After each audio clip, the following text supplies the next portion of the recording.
पैठण नगरपालिका मतदान केंद्रावर मतदान करताना फोटो व्हिडिओ काढल्यास त्यांच्यावर गुन्हे दाखल करण्याचा इशारा निवडणूक निर्णय अधिकाऱ्यांनी दिलाय।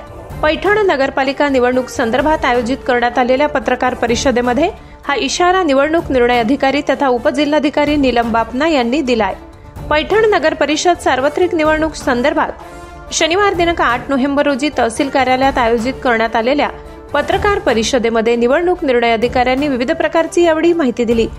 2 डिसेंबर रोजी होणाऱ्या नगरपालिका मतदानासाठी पैठण शहरात 44 मतदान केंद्रावर 19,161 पुरुष व 18,644 महिला असे एकूण 37,805 मतदार हे मतदान करणार आहेत। निवडणूक निर्णय अधिकारी तथा उपविभागीय अधिकारी श्रीमती नीलम बापना, अतिरिक्त सहाय्यक निवडणूक निर्णय अधिकारी तथा तहसीलदार श्रीमती ज्योती पवार, सहाय्यक निवडणूक निर्णय अधिकारी तथा नगर परिषद मुख्याधिकारी श्रीमती पल्लवी अंभोरे यांनी नगरपालिका निवडणुकीच्या संदर्भात व आचारसंहितेबाबत या पत्रकार परिषदेत सविस्तर माहिती दिली।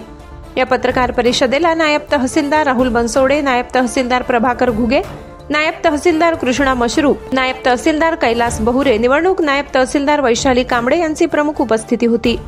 10 न्यूज सह्याद्रीसाठी ब्युरो चीफ शिवाजी गाडे, पैठण, छत्रपती संभाजीनगर।